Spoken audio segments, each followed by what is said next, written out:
Water signs, tignan po natin kung ano yung mensahe para sa'yo ngayong araw. Keep in mind po na ito ay general reading lamang, so hindi po lahat ay makaka-relate. So be open-minded. Sa mga hindi po nakasubscribe dito sa ating channel, please subscribe na po kayo. And palike na din po ng ating video. At sa mga nice po mag-avail, ating private readings, ng ating Evil Eye Amulet, ng ating Tears Bracelet, makikita nyo po yung link sa description box. Star of Intentions by Aliana Reyes. Okay? So we have show gratitude, we have family, and we have female. So, hindi ko alam kung kayo to yung female na to or meron isa sa family members niyo, could be ate mo or nakababata mong kapatid na pwedeng nagsasacrifice po para sa inyo or malaki yung, actually lahat naman kayo nagsasacrifice, pero makikita mo talaga at ramdam mo na sincere yung pagsasacrifice nitong isang taong ito sa family mo. Ayan po. So, ayan o. Napakadami yung blessings na na-receive coming from your family, you know, the support, the love, the affection, ramdam nyo po yan lahat sa inyong pamilya. Ayan, pwede rin naman kung, kasi meron din naman kasing mga tao na may problema sa family. So, yung iba sa inyo, pwedeng kabilang kayo doon.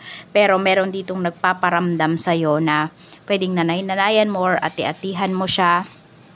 Yun, pwedeng siya yung nagbibigay ng suporta sa'yo, ng lakas ng loob, ayan po. So, very thankful ka sa kanya.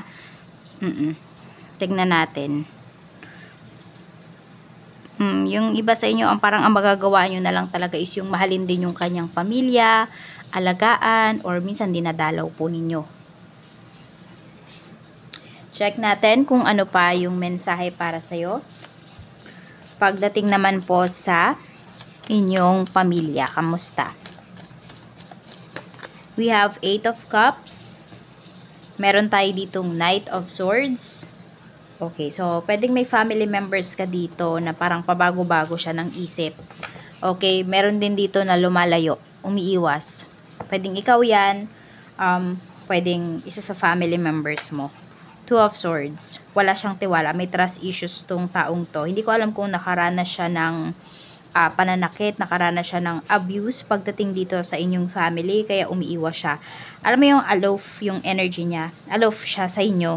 Oo, pwedeng ikaw yan, pwedeng isa sa family members mo kung mapapansin mo. Maybe hindi mo alam kung ano yung real reason behind kung bakit umiiwas yung taong yan, pero pwedeng malala po yung sitwasyon na pinagdadaanan niya.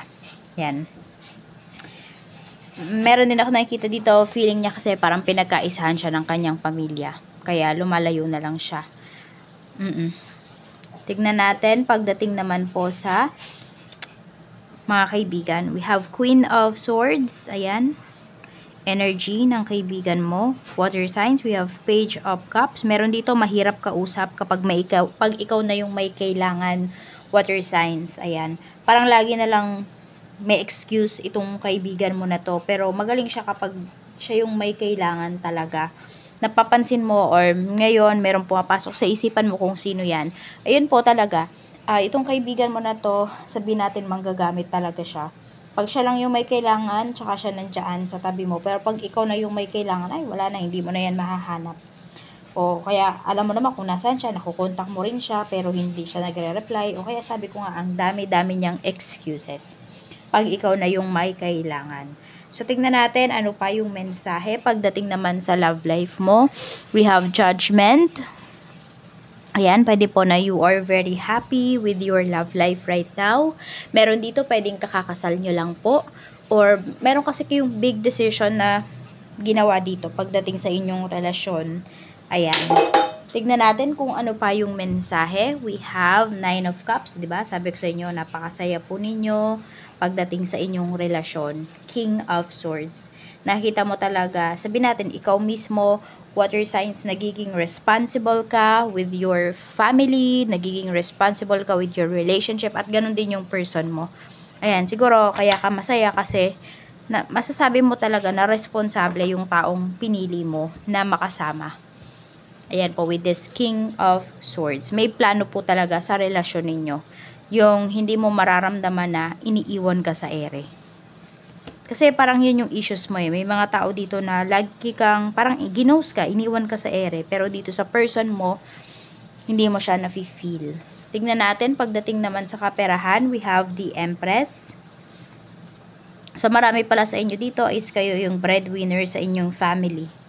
Ayan po, 9 of coins. Kaya, meron dito, kahit may pamilya na po kayo, is nagsusuporta pa rin kayo. Siguro yan yung nagiging issues ninyo. Okay? Nagiging issue lang naman to kasi kung nililihim, kung hindi siya pinapaalam doon sa asawa. 'Di ba? Pero kung papaalam nyo naman po, siguro issue pa rin siya, pero mapag-uusapan po ninyo at mapagtutulungan ninyo. Kasi meron dito naglilihim. Ay ano, yan yung pinapakita with this, the high priestess. Ayan po, pwedeng meron nababaon dito sa utang dahil sa inyong pamilya. I mean, dun sa family po na pinanggalingan ninyo. Kaya mas mabuti pa, kung meron na kayong mga asawa, water signs, ipaalam po ninyo sa inyong asawa na kung magbibigay kayo dun sa parents ninyo, sa mga kapatid ninyo, paalam nyo po kasi magiging issues yan eh. Pwedeng pag nag-away kayo, yan yung babatuhin niya sa'yo. Yan yung, ipupukol niya sa'yo. Ganyan. Tignan natin, either sino man yung may trabaho sa inyo. Check natin pagdating naman sa work, we have the star. So, meron dito gustong bumalik sa trabaho. Di ba may energy na buntis dito? So, yung iba po sa inyo, pwede na gustong-gusto nyo nang bumalik sa trabaho. Kaya lang, pwedeng hindi pa kayo makapag-work kasi pwedeng yun nga, kakapanganak lang nung iba sa inyo. Parang hindi pa kayo nakaka-recover talaga. So, we have 8 of coins and we have 4 of coins. Meron naman dito, dream job nyo talaga yung ginagawa po ninyo ngayon kung nasaan kayo ngayon. Kaya sobra-sobra po talaga yung inyong pagpapahalaga sa inyong trabaho. Ayan o, maganda yung pinapakita sa atin dito na energy. Talagang nandun na pagsusumikapan nyo po talaga. At bibigay nyo yung best ninyo pagdating dito sa inyong trabaho. Hindi nyo siya babaliwalain lang. Na-appreciate nyo pa rin po. You're very grateful sa mga bagay na mayroon ka, sa mga tao na nandyan sa tabi mo. Tignan natin. At natututo ka dun sa mga tao na nineneglect ka. Check natin pagdating naman sa iyong negosyo. Kung meron po kayong negosyo, we have 5 of wands. Medyo mag-ingat lang kayo dito. Kasi pwedeng yung pinagkatiwalaan ninyo, water signs, yan yung tatraidor sa inyo. We have 3 of cups. We have page of wands. Ayan po. Kung nakikita ninyo na tinatraidor na kayo nung pinagkakatiwalaan nyo dito sa negosyo, maybe it's time na tanggalin nyo na yan. Or hanap na kayo ng iba. Pero siguro, dahil may puso pa rin kayo, water signs, gagawin nyo pa rin to sa maayos na paraan. Hindi siya basta-basta. Pero pwedeng warningan mo na yung tao na yon, or sasabihan mo na siya na hindi ka na, or na magtatanggal ka na ng tao, ganyan. Kaya lang medyo mag-ingat ka rin. Okay? Tapos, meron din po yung iba sa inyo dito, napaka-competitive nyo talaga pagdating sa inyong negosyo. Kasi ang pinapakita dito is pagiging competitive yan eh. Okay? So, ayan po. Tignan natin. Ano pa yung blessings na paparating para sa'yo ngayong araw na ito? Blessings na paparating, Spirit Guide. We have a blessing of protection. So, protektahan mo yung mga bagay, yung mga tao, yung mga informasyon na nalalaman mo. You protect it kasi pwedeng, maging advantage mo yan sa mga susunod na panahon. So, we have a blessing of the air. So, meron kang mga mababalitaan dito or may mga tao na mag-open up sa'yo. So, protektahan mo yung mga sinabi nila sa'yo. At protektahan mo din yung ano itawag doon? Yung reputation mo.